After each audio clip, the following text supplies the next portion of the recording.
Good afternoon, everybody, and welcome to another edition of ChartWatch Live, courtesy of Market Index and Livewire Markets. My name is Capolingua, and it's a pleasure to be with you on a Wednesday afternoon to chat markets. A lot of exciting stuff to come up today. If you're interested in technical analysis, how to do it, how to incorporate it into your broader investing and trading methodology. But before we do that, we're going to talk about the portfolio management risk model, and specifically going to check out the Nasdaq Composite in the USA and the S&P ASX 200, and then we'll move to your requests. Anything I can get a chart on today is fair game, and I'll do the analysis for you. Let us head over to the AMI broker screen and check out the Nasdaq Composite, which is where I like to determine my portfolio risk. So this doesn't pick any trades for me, but it determines how many trades I guess I can put together in my portfolio. Imagine your portfolio's like a bucket. So this portfolio management risk model determines how much I can fill my bucket. On the Nasdaq, we've been allowed to have a full bucket. We're allowed to. Hey, it's up to you whether you go that far, but we're allowed to have a full bucket because we have a very strong short-term uptrend. That's the light green zone. You can see the price, the candles on screen bouncing up off that short-term trend ribbon regularly, and the long-term trend ribbon is also up, double green. The other thing, obviously, is the price action. We like to see rising peaks and rising troughs. Just tells me that each time we get up to an old point of supply, that's a peak, we get through that point of supply. What does it tell you about the supply that was there? Well, clearly it wasn't there. It wasn't as motivated. It also tells me that there's enough demand to take out that supply and keep us going up. When we pull back, and we're always going to have a pullback, you can see that it's not going up in a straight line. We pull back to a higher and higher point each time. So we've got rising points of supply, rising points of demand. Other people call them peaks and troughs. I like points of supply and points of demand because it's actually telling you what's happening at those levels. And the final, I guess, tent peg of my methodology is what the candles are doing. And I like to see a predominance of white candles and or candles with downward pointing shadows. They're what I call my demand side candles. And they're really speaking to me about pervasive, really computerized program buy orders in the system. The black candles, 1, 2, 3, and 4 are telling me more about the supply side coming in and soaking up the cash, because that's what demand is, soaking up the cash, and then obviously having too many shares for the cash to be able to soak up, and prices going down if the supply side is motivated enough. That's the other key component, isn't it? The motivation of each side, demand or supply, to get the job done. The more motivated they are, the more likely the supply side is to offer lower and lower prices to get the stock out that they like to get out, and the more motivated the demand side are, the higher and higher they're going to bid up prices in FOMO, hoping to get their cash into the market.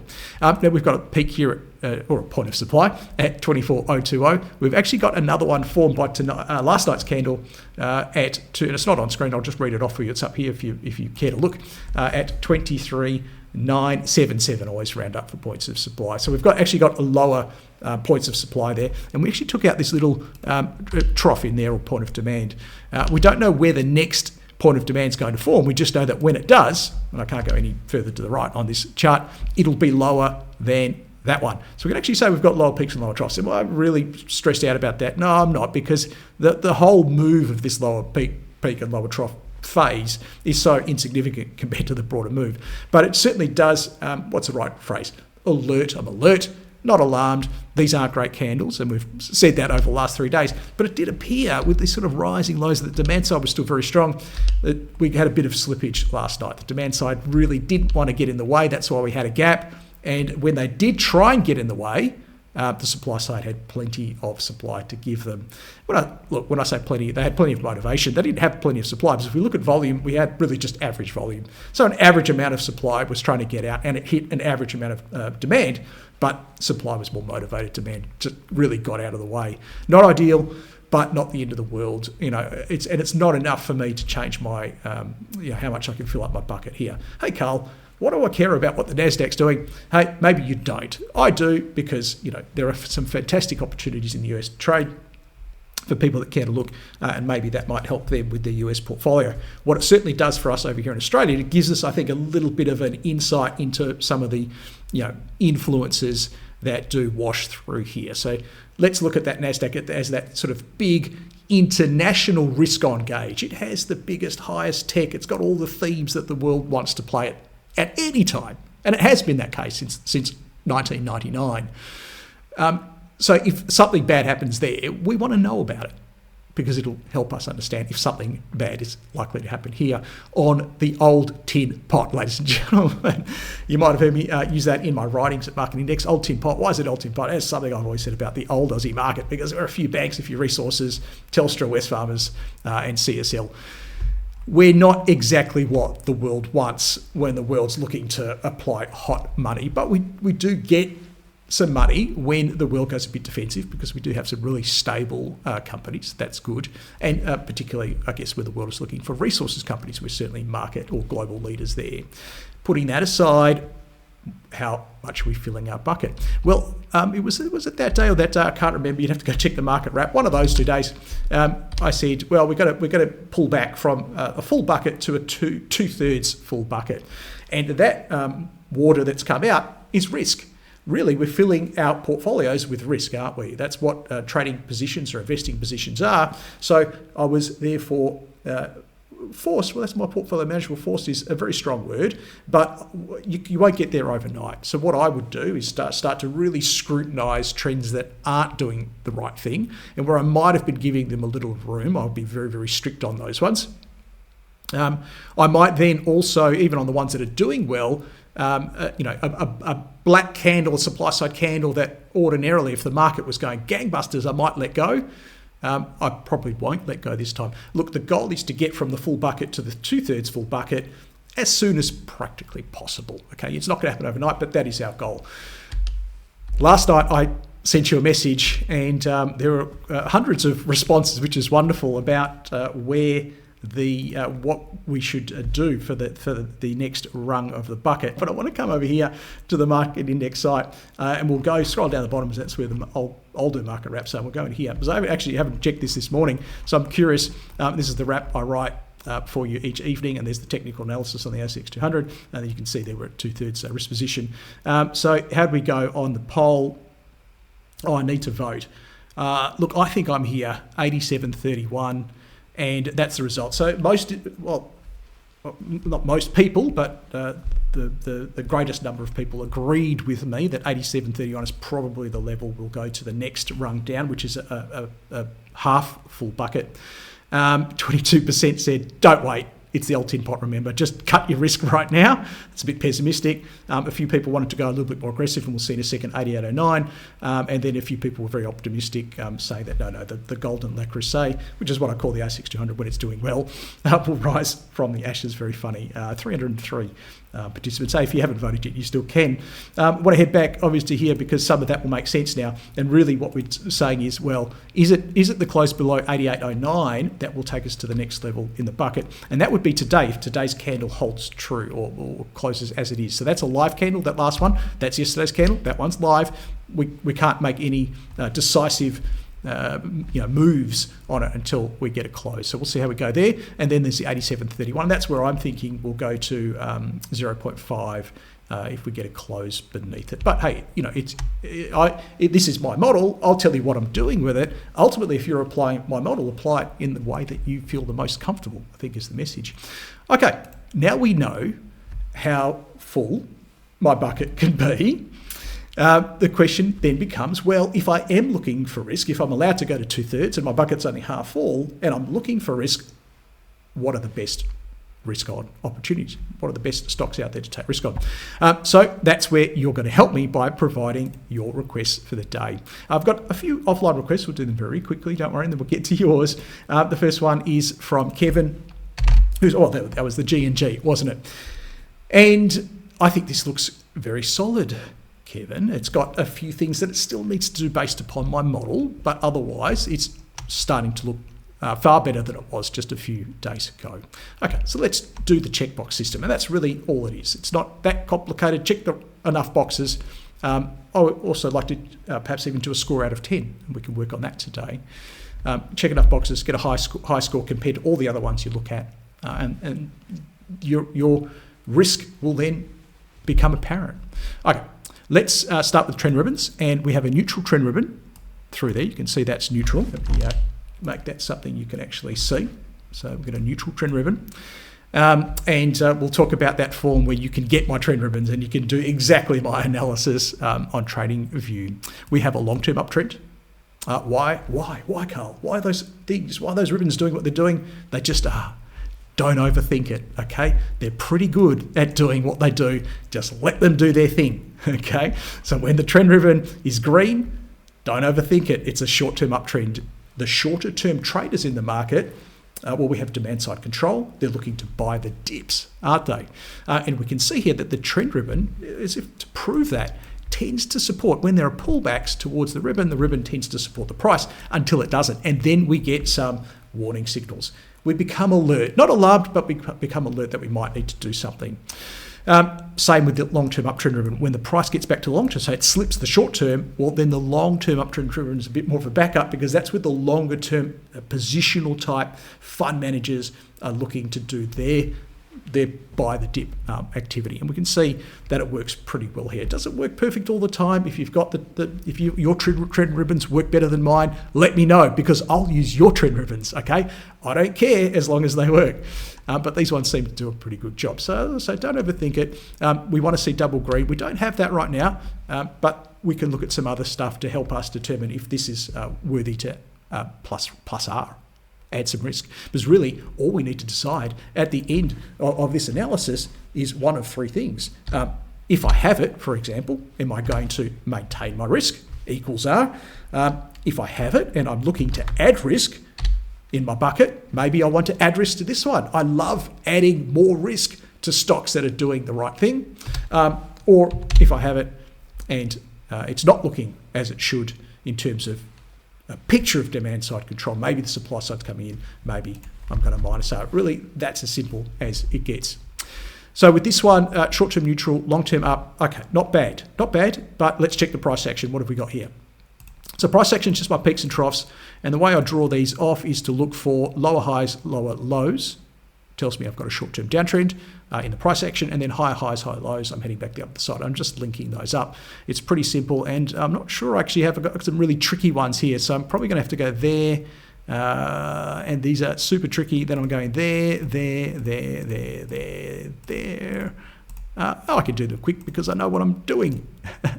And actually, I don't think there's any. This looks like a pullback, but it isn't because these are all lower highs through here. So this is all part of the same move. And then we come up to here, and I'll just simply draw it there because that's the highest point so far. Now, this is still ongoing. We don't know where this short-term price action uptrend is going to end. It's somewhere up there. We don't know where it is. Now, it will end when we get a lower high and a lower low. And we don't have that yet, do we? We've got a lower high, yes, but we don't have a lower low. And that's because the demand that's coming in this candle, this is a big demand side candle. This is what's really special about this chart for me. And this is why I ran it yesterday as one of my feature uptrends in my ChartWatch ASX scans. And I can show you the feature uptrends there because I do this work for you every evening.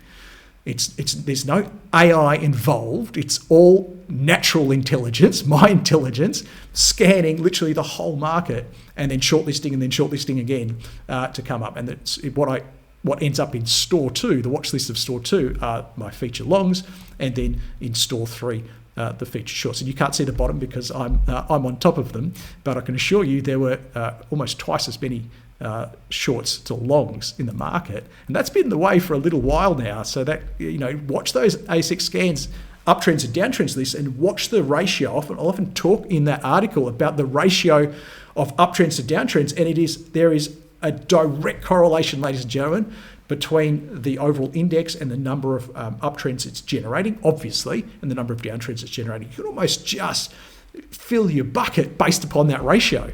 When things are going bust, we get lots of longs, not many shorts, but you will see that change. And you'll often see it change before the index changes. Very interesting. But I digress. What we're looking at here is one that I did feature yesterday because I love this big black candle. You might say, hey, Carl, there's still a few things that aren't right yet. But this, for me, is a strong demand side signal. This is what I call a turnaround. It's a continuation setup because we're long-term uptrend, but it's more of a turnaround setup in that we've come back and we're bouncing off the long-term uptrend ribbon. So I like it when we bounce off the long-term uptrend ribbon. we'll often see that the long-term uptrend ribbon turns out to be the low point of a larger pullback. The short-term trend ribbon tends to be the low point of a short-term pullback. So there's a lot of good stuff going for it. Is this the absolute best of the ones I featured? No, I don't think it is, but it's a bit different from my typical continuation. So I like to get, when people say, oh, you really need to diversify. Yeah, I diversify, but I diversify the types of setups I put in my portfolio. So yes, I like to have lots of double greens, but I'll also put in, this is my method of diversification, some of these that are just turning, because they tend to move a little bit differently based upon what the broader market's doing. So this candle was enough for me to say, look, and this strong price action move took us above this peak here, you can see. It got us very close to these two, to be fair. So what we know through this area here is we've got supply, okay? How do you know you've got supply there, Carl? Well, look at all the black candles that were there last time. It came up, it hit the trend ribbon. And this is the other thing about the short-term trend ribbon, is that on the way up, it tends to support price. And as you've probably noticed if you've been using these, and you're probably quite frustrated by this if you're holding on to a stock that's going down, and you're going, just get back above that trend ribbon, please, because you know it's probably going to hit the trend ribbon and then go back down again. So we know there's lots of supply there, but this big candle, and we're going to get to the next bit, which is the volume, and we can see volatility here. So OTR just stands for optimized true range. You can use average true range, use a setting of 1 ATR, and that's all this is. I've optimized the average true range. So Wells Wilder, who created the average true range, I think he did it pretty well, but I've done it better. But you can still use the ATR. It's going to do you most of the same thing, right? And this is just plain odd volume. So you see, you can set your charts up just like mine. This one is relative strength comparative. Now, this isn't. This again is one of my own personal ones.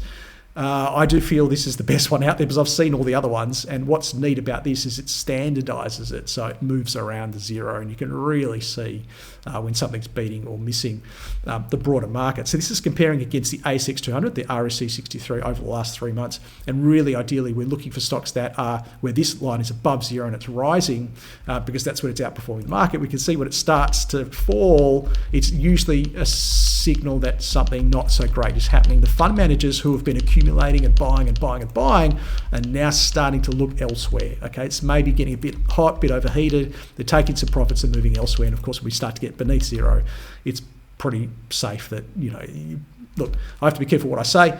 Always talk in terms of what I would do, but I'd really struggle to have any risk on the trade when that RSC has fallen into the negative column. But the one that you can get on TradingView, there's a couple of ones, user-defined ones out there that are pretty good. They won't do it like mine, but they'll still tell you, if it's rising, it's outperforming, it's falling, it's not. So everything else here was good enough for me to put this in yesterday. So for me, I'm a plus R. Let's summarize it. Today's candle, you might say, hey, Carl, that candle, that last one, today's candle doesn't look good. Yeah, well, the rest of the market doesn't look good either, but it's still live. It hasn't closed yet. For what it's worth, it's still holding above the balance point of that candle, which is important for me. It's still pretty small. Look, it's a little bit of a pullback from yesterday, but otherwise I still think it's pretty good. But I shouldn't even comment on that candle. For me, I have to ignore it because it's live. We always ignore that last candle when it's live. So to summarise, based upon the candle, I do have this is and is, I should say still, plus R opportunity for me. You can do whatever you want, but I think it's interesting.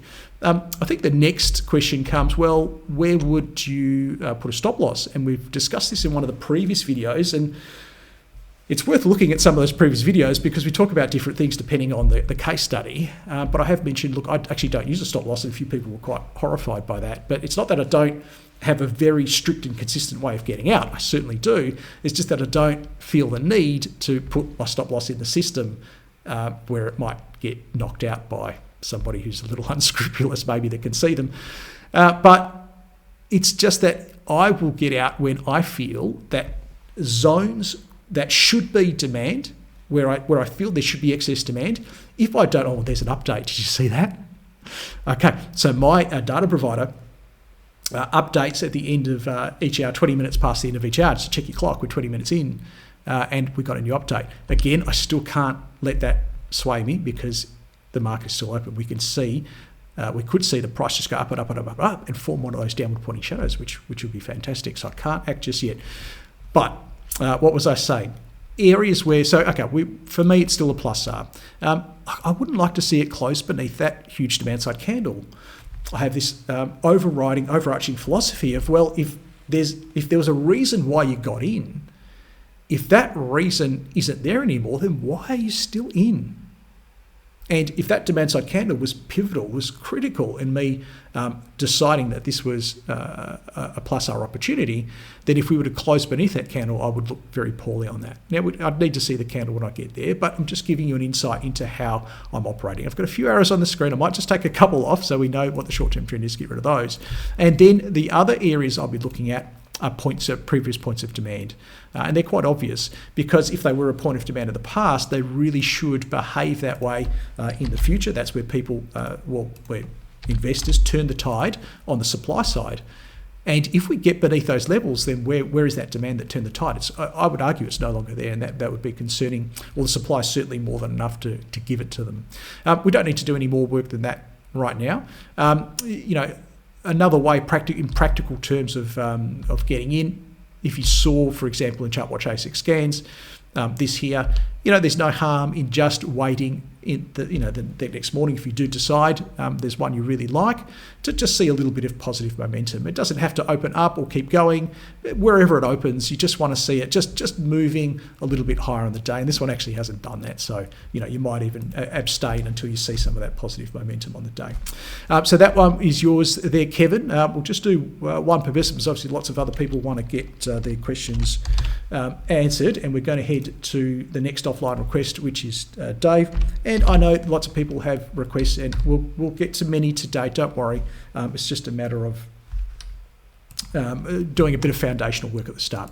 Okay, I need to go zoom normal, because it's important we look at all of our charts on a consistent basis, because if you're too zoomed in, so if we were zoomed in on G&G, and I don't mind when you get to the chart you want to look at zooming in, but if we were on that zoom on G&G and then we just started doing all our analysis on BWM, well, we're not doing it on a consistent basis. We really need to see the bigger picture here. Okay, it doesn't look like it's all that old, because you can see my long-term trend ribbon has only really started to form over the recent past there. But we can see the long-term trend ribbon is neutral at best. We've got some problems because we've closed beneath it. Well, actually, we haven't. Today's candle is still live, isn't it? But we will if it stays there today. The short-term trend is neutral but turning down. And in terms of the price action, we go, just draw those in, peaks and troughs. We can see there's actually nothing in there, so we're still heading down here. And we are lower points of supply. They're the pointy bits pointing up, the A shapes, and that's point of supply. And then we... didn't mean to go there. Hold on, we'll go back. We've got our points of demand here. Now, we don't know where the next point of demand is going to form, okay? But we know that because we're trading beneath the last point of demand, by definition, this absolutely has to be the case. There's no way it can't be the case. Wherever that next point of demand forms, it will be beneath this last one here. So we don't need to wait for it. We know that we have falling points of supply and falling points of demand. So we can say that there's a pretty strong indication, and also with the candles, you can see some really big big supply side candles in here. I know there's one demand side candle, but there's more and more important and more motivated supply going on here than there is demand. Plus, should we, by the end of the day, close beneath the long-term uptrend there, we've got some problems. So now I'm sure Dave knows all about Bhagwan Marine, and I'm sure he could tell me how wonderful the stock is, that they're piece of dirt, that they've got a bunch of people, the best people with their steel cap boots kicking over rocks on that piece of dirt right now. Like, you can't believe the quality of these rock kickers. Sometimes they pick up a rock, they hit it with their little pick, the rock breaks in two, and I tell you what, Carl, is just gleaming gold or rare earths or lithium or iron or whatever. I don't know what's in that rock, but I'm sure Dave can tell me that the rocks on this piece of dirt are the best that anybody's ever seen. And that's fine, Dave, but I don't really care, okay? What I care about is whether the market thinks that that's the case, and right now we're seeing that the market doesn't think that's the case. Because if they did, it would be going the other way. It would have a bunch of white candles. It would have a double green on my moving averages. It'd be trading well above them. It'd have rising points of supply, rising points of demand. And that's how I infer the fundamentals. So I don't care about the fundamentals. Let's table that right now. I could not care any less. All I care about is trends, price action, and candles. And on that basis, without a single tick in the box. I can't even find a reason for equals risk here. So equals risk is off the table, which for me brings in the ZRP, the dreaded ZRP, zero risk position. So in terms of this being allowed to enter my bucket and take up some risk, the answer is no way. It cannot. And it would imply if I had it, now I don't have this, I can't have this. You can see all the reasons why I can't own this stock. If I had it, then by definition, it would be minus R on the way to get to ZRP. That would be my thing. But Carl, let me tell you about, no, I'm sorry, Dave, with all due respect, I don't care. ACW is the next one. Oh, what have we done? We better go to our default Zoom. And I care about this one. Not that I care what it does, because I'm sure you can tell me that the incredible, Carl, this thing's going to save lives. And I hope it does. But I kind of don't care. All I care about, and the zoom out tells me, well, actually, the important thing about the zoom out is to tell me where I've got major points of supply from the past that I might see supply come in again in the future. So this is a major point of supply. It's certainly more prominent than any of the just regular A shapes around it. And to give you a quick definition, because I want to get to more stocks today, I don't want to get as bogged down perhaps in the educational aspect of this, and maybe we need to do another webinar that's just education and we just go through step by step some of these concepts. But the major point of supply has the peaks and troughs heading down the other way, or up and then down, so that makes it major, whereas the regular ones don't. And then look, there's going to be one up here I think that's going to have an influence, but that's a fair bit down the track, so not in the near term, but certainly one we could keep an eye on. So that's why it's important to just have that zoom out and see where it is. So you can see we are approaching a major point of supply. Now we don't know it's actually going to act as supply. Certainly we know that in the past there was a great deal of supply. I mean, people really, for whatever reason, wanted to get out there. And what it does is it traps a bunch of people in the market, right? People who got in through here thinking that, well, this is it, this is the one, right? And they got a bit trapped in the market, and now all they want to do is, well, they've held on all this time, many of them, hoping that they can just get back to break even. So it does create some latent supply in the market. Okay. Now we won't know how much supply is there until we get there with the candles, and you'll see me write this often in ChartWatch. Black candles up there, yes, we found some supply. No black candles or white candles, actually there isn't that much latent supply. They're holding on for more, and that's a good sign. And I think we're more in that category yet. We probably could get a little bit closer to get a better indication, but based upon yesterday's candle, which remember is the important one, we know there's lots of dodgy candles today, market's down. But based upon yesterday's candle, that certainly is the case. I mean, I have to really zoom in a little bit to see the volume there, because it gets skewed by some big ones. There's nothing I can do about that. I could go to a log scale. But we can see it is certainly above average volume through here. So we've got substantial amount of demand hitting a substantial amount of supply. And you'll often hear rubbish. The technical analysis books will put in black and white, not worth the ink that it was written in. You want to see your chart going up, on high volume, and that's good. But if it's going down on low volume, that doesn't matter. It's not so bad. Let me tell you, if you've got a stock that's consistently going down on low volume, that is as bad as you can possibly get. I'm not going to tell you why. I want you to think about it. You can send me an email if you've come up with the answer, you want to check it. But I'll let you think about why a stock falling on low volume is as bad as you can possibly get. Now, volume in itself is meaningless without price action. High volume is just telling you lots of demand and lots of supply in the day.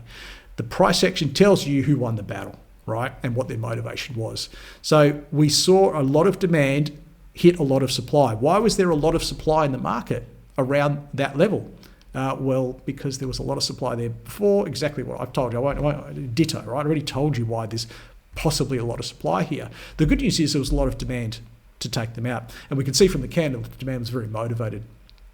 So I'm happy with this. I probably skipped a couple of boxes there, so let's check them now. We've got a short-term uptrend. Looks pretty strong. It's steepening. It's getting wider, the ribbon. We've got a neutral long-term trend. Okay, but this is what I call a turnaround. So we have done this before. Again, go check out those turn around, set up. where we can actually still add risk in these scenarios. We don't need to have double greens, but for the long-term trend, we need to see some really important things. We need to see that the long-term uptrend ribbon has gone from pushing the price down to starting to help push the price up. And that's a really silly thing for me to say, because in reality, do my ribbons push the price anywhere? No, they don't. Okay, it is pure coincidence that the price hits them and then bounces. Okay, that's a statement of truth. It is pure coincidence the price hits them and bounces. But because I've noticed over more than a decade, well over a decade of using these ribbons day in and day out, because I've noticed that, geez, bloody hell, most of the time, more often than not, when it hits the ribbon, it bounces. Okay, well, there's a trading rule there, ladies and gentlemen. If you can notice something on a chart more often than not, you've got your own trading rule, whatever that might be. So we want to see that. So I can't entertain buying something anywhere through here. And a lot of people would have been telling me it was fantastic to buy it. Hey, it turns out some of them were right. But for me, I can't get involved at the earliest, really probably until that candle there, because we do have this test and hold. We've got a nice candle coming back up. We're starting to get a short-term uptrend, and that would have been the earliest. That's also a good candle, and then that's a good candle there. Now, I don't think I've run this in the ChartWatch ASX scans because I'm guessing it probably hasn't met my turnover filter, which is a liquidity filter I apply where it needs to trade a certain amount each day over the last month. And look, it's a pretty small one, and that's probably it. But that doesn't mean it can't get some risk if I did see it. So this is definitely, well, I should also mention the final flourish here, which is the rising peaks and rising troughs. These are just checkboxes now. You can do this. And we've got some strong demand side candles. So this is very simple for me. Plus, Carl, aren't you worried about that latent supply up there? Well, actually, I think it's doing a pretty good job at dealing with it based upon the price action and volume. So I'm happy to go plus R, and I'm getting into it eyes wide open. If it throws in a bunch of black candles, I'll know what to do with it.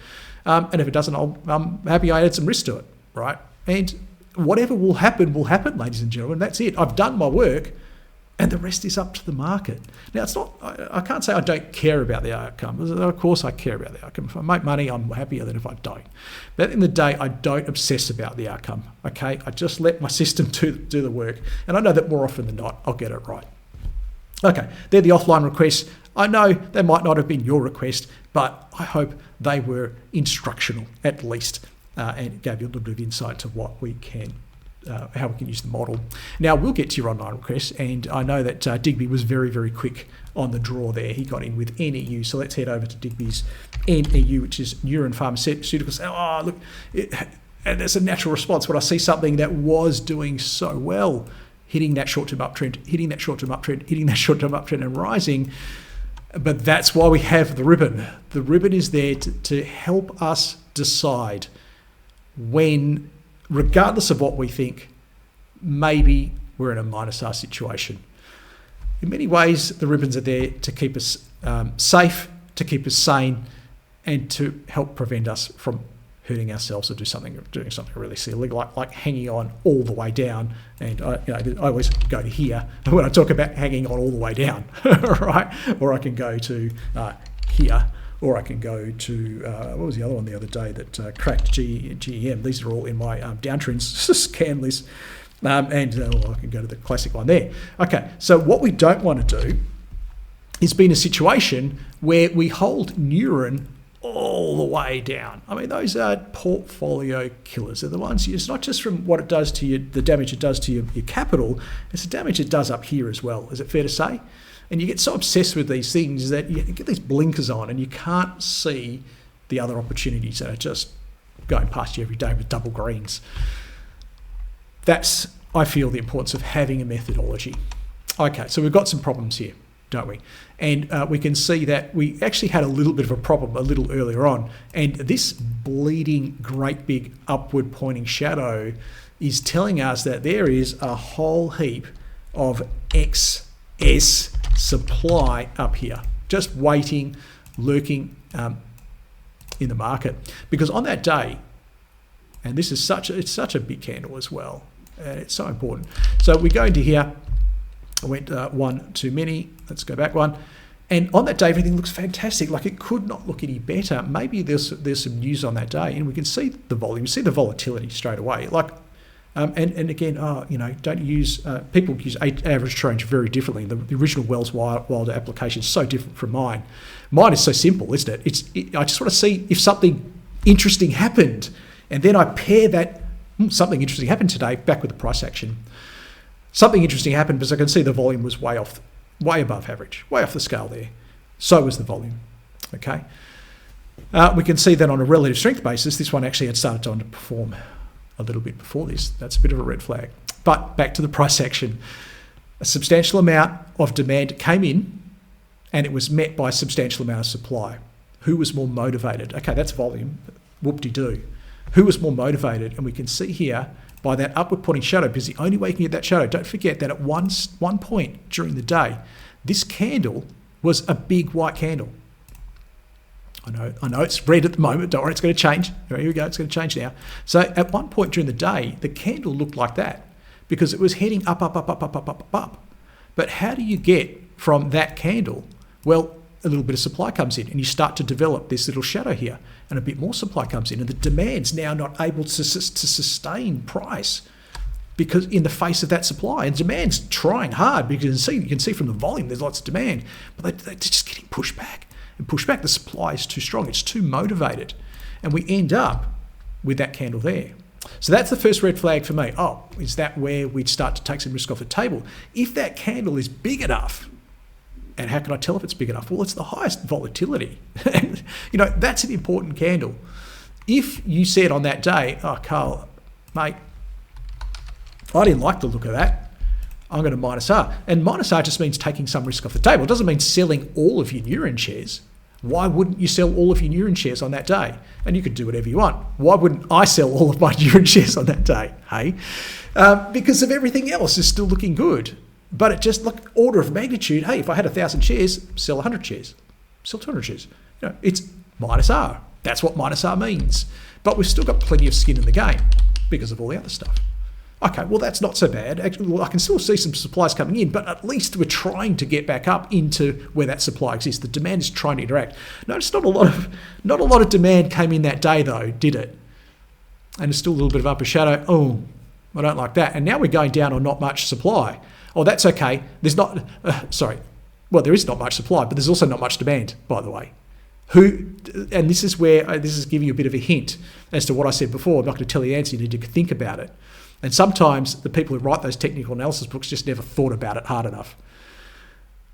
Oh, don't worry, it's okay, it's going down on low volume. Okay, well, there's not much demand either. Who was more motivated? Oh, the supply's more motivated. All right. Should I take some risk off the table that day? Look, I'll leave that up to you. Me personally, no. I still think everything else is fine, right? I mean, I'm worried about if it gets down here, certainly. I mean, beneath the short-term trend ribbon, certainly. I mean, those are deal breakers for me.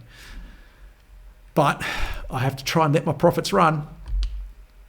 Okay, we're touching the short-term trend ribbon. We're seeing some demand come back in there. Not too bad. Okay, yes, short-term uptrend ribbon. Thank you, doing your job. Okay, no big deal. And okay, we're doing this. What are we doing? One candle every 10 seconds, ladies and gentlemen. In real life, you're doing one candle a day, and that's it. You're just checking your trades. One candle a day. If you've got 10 trades, you check 10 candles. That's how long it takes. All right? Do the work that I'm teaching you how to do. What does that mean? What does that tell you about... Actually, I was going to type. I don't need to type. I can just go copy-paste. What does that tell you about what's happening up and around that level? Oh, okay. Whew. Come on, you good thing. Come on, Neuren. Okay, we're still okay. Oh. Could I have seen any of those candles coming? No, I couldn't have seen. I get what I'm given. But when I'm given something, at least I know what to do. For me, and I don't know how you feel about it, but for me, that's what I'm going to do on that day. I'm not going to overthink things. If I was 800 shares from my original 1,000, maybe I'm down to 600. And I've got a couple of points here where this is the best thing about my short-term trend ribbon, ladies and gentlemen, it's dynamic. That's why I keep saying it's dynamic. It keeps moving. So it's almost like a trailing stop in itself. But look, we've got another little point of demand there. So we've actually going to put lines really close together here just to tell you that we've actually now got we've got a confluence of factors, confluence of demand, points of demand, one dynamic, one static, and the candles as well. I reckon on that day, I'm going another minus R. And That's today. That's not closed. Can't do anything. I've got to wait for the close. But the good news is I've got a decent chunk out here. I've got some out here. I've got some out here. And I'm not so stressed out about things. And even if I'm not making money, whatever, if I bought it on that day, because that's actually a decent day to buy, I wouldn't complain about buying it on that day. I'm just following a model. Win, lose, just follow the model. That's the way I think. Okay, let's keep moving. Okay, well, I should answer the question. Well, I think I've answered the question, haven't I? Of plus R. No, I don't think I need to go any further on that. Yeah. Equals R plus R minus. I think we know where we are on that one. Neuren. Oh, but Carl, let me tell you about Neuren. I don't care. Okay, let's keep moving. Bubs from Elijah. Let's go. And what mistake have I made, ladies and gentlemen? Let's go back here. Let's go normal. Let's get back to there. Bubs Australia. Well, that's not doing a whole lot, is it? Unfortunately, there's looks not terrible. The long-term uptrend ribbon is doing what the long-term uptrend ribbon typically does. We've got a semblance of price action heading back up the other way off it, and some white candles are starting to go white again from when they went really black, isn't it? You can really see white candles, black candles. So just on-off switch. To be honest, if I was, and I do scan these. I do scan all the stocks in the ASX for you. And if I was tapping down, tap, for example, and I know this is a bad example because these are all decent charts, but if I was tapping down the list and I had charts, and forget the last candle, we know today's a down day, right? Look at that. I mean, you can't see stuff coming. But if I was tapping down the list and BUB was in the list, do you think I'd be attracted to this chart? Do you think I would then spend more time doing in-depth analysis on it? I think the honest answer is no. It's not terrible.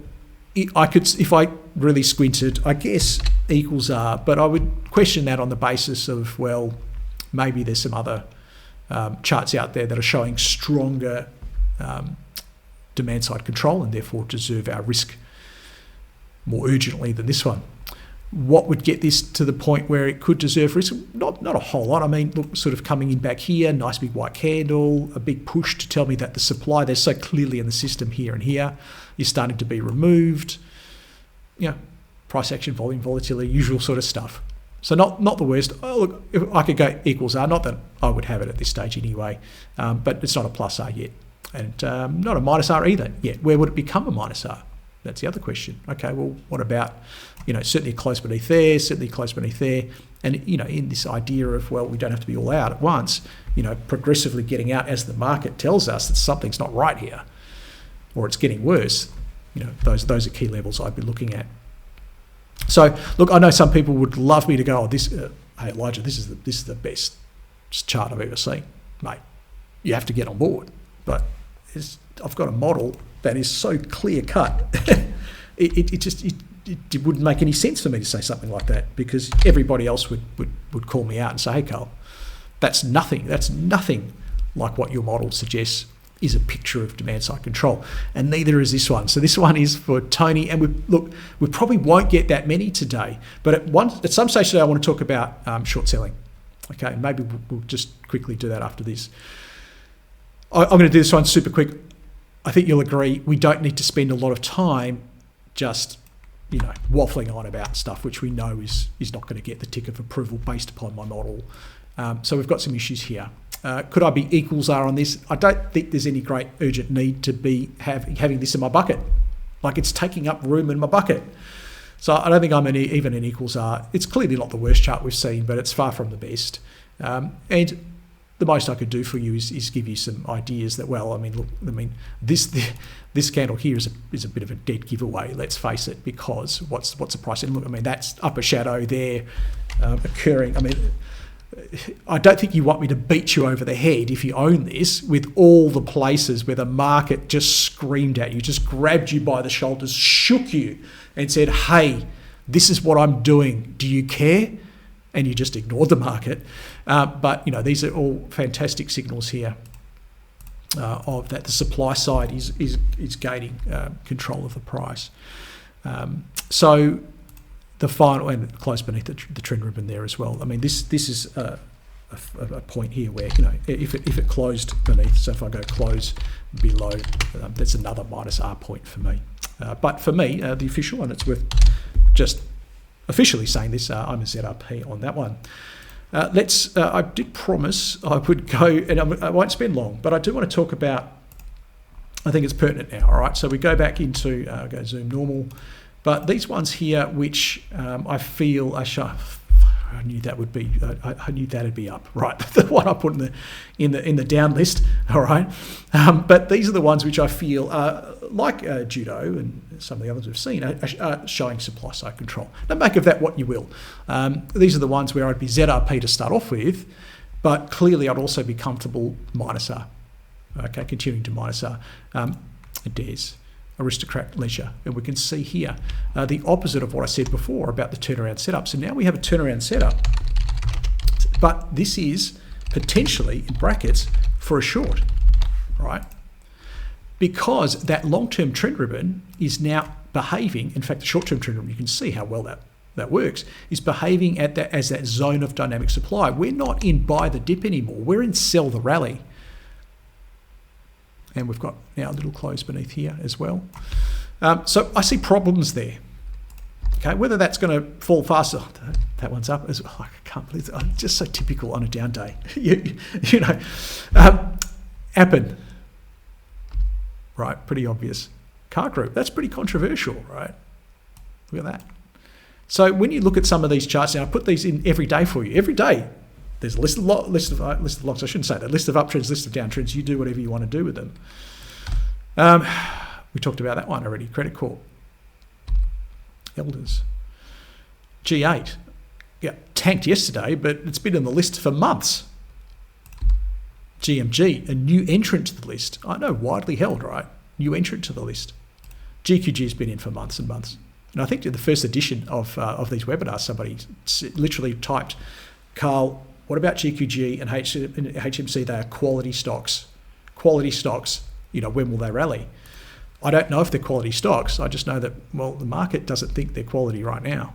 Might think they're quality next week. I don't know the future. They might all start going up. All right. News Corp, Medicus. We talked about that a couple of weeks ago, didn't we? I said, hey, we've got some problems here. In fact, look at all the writing I did, minus R. Premier Investments, QB. I'm just skipping to the bottom list. But many of these have been on. You can see the ones that are turnarounds, they haven't been on for a long time, but you can see ones that obviously have been in the list over and over and over again. For example, TWE, and I can show you this because I do have a spreadsheet that you don't have access to just yet, but I do want to get this built into the website where you can look at something like TWE and say, well, these are all the times Carl said it was a feature, all the way back to May when it started out at $11, and consistently, almost on a weekly basis, he's put it in as a feature downtrend, minus R, and now it's 583, for example. But we digress. Now, how do we short sell? Well, you need a platform to do it. On your trading platform, you've got two buttons, right? This is my entire lesson on short selling. Now, there are ways to do it, options, okay? Not exactly what the model we're going to see in a second. CFDs, are they evil or are they just tools? Sometimes you can set up a short selling account with your broker, a stock lending facility where you could borrow stock and short it. People definitely do that. So let's go stock lending. And if you've never investigated these things, then you are clearly a person who feels that the market only ever goes up and there'll never be an opportunity to short. And we both know that's not the case. But ultimately, it'll boil down to this. On your trading platform, there's going to be a button that says that and a button that says that. Now, if you have set up this short selling arrangement, or it's a CFD account, for example, and there'll be another box somewhere, won't there, that will have the quantity. And let's just use 1,000. Now, you put in the quantity, you type that in, and you click the, oh, actually, no, we're shorting here. Okay. We're so used to clicking the buy button, aren't we? We're so used to Treasury Wine Estates is cheap, value on sale. It's unanimous buy with the brokers. Type in 1,000, hit the buy button, right? At some stage down the track in the not too distant future, you go, I knew I shouldn't have done that. Bloody brokers, bloody Warren Buffett. And you hit the sell button. Well, if you bought at a high price, let's say $10, and you sold at a low price, let's say $6, you just lost $4 per share on your 1,000 shares. Short selling, if you have one of these set up, is as simple as, well, I think it's going down. I don't hit the buy button first, I hit the sell button first. And your broker looks in your account, and there'll be another box in your account, called your account over here. And your broker goes, okay, well, Carl doesn't have any TWE shares. Oh, I know what he's doing. He wants to be short. Okay, so he's put in his quantity. He's hit the sell button first, not the buy button. He wants to be short. No worries. Stock lending kicks in. Boom. That's his account balance now. He's minus 1,000 shares, which means at some stage, he needs to give me back those 1,000 shares. He's borrowed those shares off me. But if I sell those shares at $10 and I buy them back at $6, well, the next hit of the button is buy, isn't it? And then what happens in my account? The broker goes, okay, well, I know that he was minus 1,000. So now that he's just hit the buy button, he's not actually buying shares to own shares in Treasury Wine Estates forever and a day in his super fund. He's actually just buying back the shares he shorted. So that makes him now at zero. He has no further obligations. And the difference between where he got in at 10 and got out at 6, which would be what? $4 on 1,000 shares, it'd be a $4,000 profit. If my maths is any good, that gets credited to his account. Okay. Now there may be other fees and charges as a classic disclaimer, right? But it is literally that simple. So if you've never investigated short selling, what I just showed you is what you've never bothered to investigate. There goes Wisetech. There goes Xero. Now Xero, I put in, the first day I put it in was here. Wisetech, the first day I put it in was there. So we can lament all day long that some of this stuff isn't going the way we wanted it to. Or we can say, well, I got a bucket to fill and I want to fill it full of the best opportunities I can find, whether they're long or short. The great news is ChartWatch ASX scans every day. I tell you which ones I think are the best uptrends and the best downtrends. If they're in the uptrends list, they are prospective for plus R. If they're in the downtrends list, they're prospective for minus R. And it's free every day. That's even better. All right, let's get back to your requests. Is William with QIR, and then I'll scroll to the bottom and we'll work our way up to the 4 from the other. And here we go. I don't have to spend long on this. Maybe I'll be able to do more than 5. I know what time I want to finish. Because what do they say about give a man a fish? He'll eat for a day. Teach a man a fish. I think hopefully you'd agree. I've taught you how to fish now. And whether, and there's only, you only got 3 decisions, equals R, plus R, or minus R. Where are we on this particular opportunity? Now, I could have some. If I had it, I don't think I'd be all out just yet because, this is still a factor. This is still a factor, but I certainly couldn't be FRP. So we know that FRP is full risk position. We've used that terminology before. We know that, well, that's out of the question. Okay, so whatever it is for me, I need to find the right version. And that would have already occurred. Is it fair to say? Based upon my model, you can start, hopefully your eye is already tuning in to where some of these minus R's might have occurred in the past. Okay, let me change the colour to red because, hey, minus R has to be red, doesn't it? Let's go there. Let's go there. And if you strongly disagree with any of these being minus R's, then let me know. Oh, even that candle, yeah, and that was meant to go here, but yeah. And today, if it closes there, we're going to have another one. Let's keep moving. Maybe I can get through a few more. You can hear me scrolling down to the bottom of the list. Rubina saying, hi Carl, your enthusiasm is inspiring. Thank you, Rubina. I love what I do. I wouldn't want to do anything else. Hopefully that comes through as well. Love your humour. It's a bit hit and miss, I agree. Hey, if you get time, I've got time. Clearly, right now, we've got time. Weebit, which is a little bit of because this was one of my favourite stocks. In fact, last time we looked at it, I shouldn't use that word favourite. It just means that I was happy to go equals R. Last time, I think we might have even said, I think we actually looked on that day. We said, look, it's an equals R. It's not a plus R because the candle doesn't warrant it. And then we see what we get. But we did say on the next demand side candle, you could add some risk. I don't think we actually got the demand side candle that we really wanted because of those upper shadows. I'm trying to get rid of some of this stuff here so we can see what's in there. Upper shadow. Is this in and of itself enough to reduce risk, that candle? No, it's not. I mean, we know it's a supply side candle now. We can see that, but it's not bad. It's not bad enough for me to warrant. Oh, but Carl, you should have. Look what happened today. Yeah, okay, but I didn't know what was going to happen today. All I knew was that previous to that point, it still looks really strong. And I want to give strong-looking charts as much opportunity to do the right thing. Certainly, I might be a bit more careful beneath that demand-side candle or beneath that trough there. Well, actually, not a trough, but certainly beneath that demand. These are areas I'm going to be more careful. But look, I know it, and unfortunately, I just have to suck it up and just see what happens tomorrow. And look, obviously, today is a very obvious candle to get after that one, but it's only obvious in hindsight. Today's candle's not closed, Robina, but if it does close that way, then I think we all agree now that the combination of those two together, because of the volatility we're seeing in here, blend those candles together, and there's 150, 200 different Japanese candlestick patterns. And that's how you sell a Japanese candlestick pattern book, ladies and gentlemen. But I've got two concepts in all of Japanese candlesticks, and that is upper shadows and black and bodies, the body color, right? Because if you blend these two candles together, you get one big black candle with an upper shadow, right? And if you blend three soldiers together, three white soldiers, you get a really big white candle. If you blend three dark crows together, you get a really big black candle. If you blend a harami pattern together, you get a candle with an upward pointing shadow. Dojis, shooting stars, they're hammers, they're all shadows, ladies and gentlemen. So there's a lot of BS, even I think in Japanese candlesticks books, sorry, Mr. Nissen. But at the end of the day, it's because it's a way to sell you on something that sounds fancy, but ultimately is just demand and supply. And that's what a technical analysis book is, ladies and gentlemen. All these indicators, dozens of indicators. Sounds fancy, but what they're failing to do is just look at demand and supply. And hopefully you agree that my methodology, if it's anything, it's just demand and supply. Actually, that's today's candle. I misspoke. So we actually got a signal. We actually got a signal to do something even today. So today we'd be minus R on that. Still means we've got risk on the table. No doubt about it, because of this, and we know that the short-term trend ribbon, we're hoping, I don't like to use that word hope, but we're hoping it's going to do its thing. We can already see some demand coming in today's lower downward pointing shadow at that ribbon.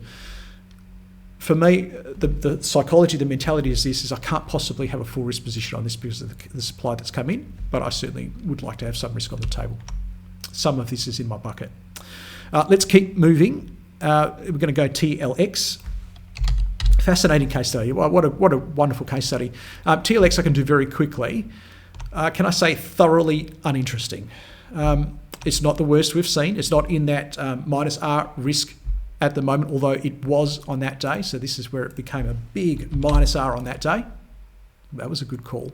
I'm pretty sure it was minus R on this day as well. And you can just go back and check ChartWatch on the day after, because obviously the candle occurs and then the next morning they go in or they don't.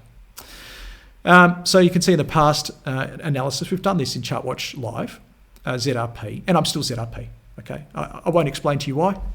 I'll leave this to your homework as to why, because I think you know why already. If I've done my job well, you can see why. So let's keep moving. I know when I want to finish AYA. This is one I put in yesterday. I felt that the pullback and the nice candle at the trend ribbon was enough for me, to add some risk to it. Today it hasn't really followed through, but I don't think it's terrible. Certainly I'm equals risk on this one. And look, if I do get another demand side candle, so the next demand side candle, white body, long downward pointing shadow, then I could actually go plus R. So I'm still equals risk. I can't see any reason at this stage to reduce risk. Even that candle here, it's not ideal. Actually, $4 is interesting, isn't it? So I got to a decent round number in 4. Watch those round numbers. They can, particularly if we spend time at 2. If we spend time at 2, 4 becomes double your money, right? And that's why so we're just thinking about why would people supply at a particular level? Those people got in here, double their money here, so they want to supply. Does that make them bad people? No, it just makes them regular people, unfortunately. It's just we're all like that. Still happy with that one, but mindful and watchful. Certainly, if we are beneath here, this would be minus R stuff. Okay. Let's do 3 more. RCE. We can do this one super quick because, and again, I totally respect it might be the best company in the world as per your beliefs, but it's so sideways. And all of demand out there, all of the cash in the world that is looking to fill their buckets right now, they're not looking here. Just repeat that over and over again. Like if this is your favourite stock, if this stock you own, and this is one you think is going to go be your 10-bagger, all the money in the world doesn't even know this thing exists. Look at the volume. Like, look at the volume. It's just kind of this thing. I know it's a healthcare stock, but this thing is dead on the table. It's got no pulse. And the people that own it, they're not in any great rush to sell it either, sure, but geez, they're not really fighting by holding on, are they? So we don't need to spend any time on his ZRP for me. And it doesn't mean don't ask, hey, if that's your favourite stock, still ask it. I think you ask it knowing the response I'm going to give you might not be what you want to hear, but hey, why not ask it anyway? Zip, let's go Zip. This one is for PAC. Again, do you want me to go back and, in hindsight, that is a monster. Like, and not only is it a monster, I mean, this is, there's $5 as well. There's a few things going on here that could have given us signals. That's a close beneath the short-term trend ribbon. There's also a point of demand here. There's so many reasons here. And then we fell into the falling peaks and falling troughs as well. Really, there's probably half a dozen, there's half a dozen minus R's in there. Enough for me to say that, I can't see a reason why this would be in my bucket right now. It's been a fantastic stock, and I ran this many, many times on the way up, but just now is not the time for me. Let's do two more, and then we're done for the day. I actually think I might have even I can see Bub again, but maybe that's a coincidence. Carl asking, a different Carl with a C also, which is great, asking about RSC 63 and OTR, and I think I've explained those. If you maybe tuned in late, Carl, check the recording. I think we're almost pretty good, actually, in terms of requests today. You've been very quiet. There's some people just saying, just enjoying your explanations. That's good too. And I apologise if I'm missing any. It's not my intention, but I'm just going up and down the list trying to find... Karoon, here we go. And then we'll do one more. Karoon for Ryan, who was probably just screaming at his screen saying, don't forget mine. Not the worst. Look, this is encouraging. Like, that's fantastic to see, right? Strong demand. Let's dial in on that candle. Substantial volatility, decent volume on that day. But look what happened on that day. It's going up on strong volume. That's good. Yeah, okay. Forget the technical analysis book. It's going up strong volume, but then what did it hit? It hit a whole bunch of supply, right? That's not good. A lot of volume, yes, a lot of demand came in, but guess what it hit? A lot of supply. And then look what happened here, and look what happened here. If it's going to happen, that's the candle to start it, if you get my drift. Not the worst one, but we've got some issues. Could I possibly find a case to go to equals R? That's what we're saying. I wouldn't have it, obviously, but I'm saying on the basis that if I had it, could I see a reason to continue to hang on to it and hope for something better? No, in fact, no, I can't even get there. There's just not enough going on for it. So I'm ZRP. Would I minus risk? Yes, well, obviously I'm ZRP, so I'm trying to get to a ZRP position, but I guess what we're saying here is this a short. It's not far off it. But this, I'm wary of that. So I don't like to short things into or after such a strong demand side signal, because there could still be latent demand in the system, certainly around this point. You never know. If I've got a strong enough supply signal, a strong enough candle, I could consider shorting it, but probably not right now. And the last one for today is from Nazar, who's got TPG, which sounds like the ad, I think, saying it that way. And some good things happening here. Well, it's a nice way to finish, because I think I'm going to be equals R here and plus R if I see the right candle.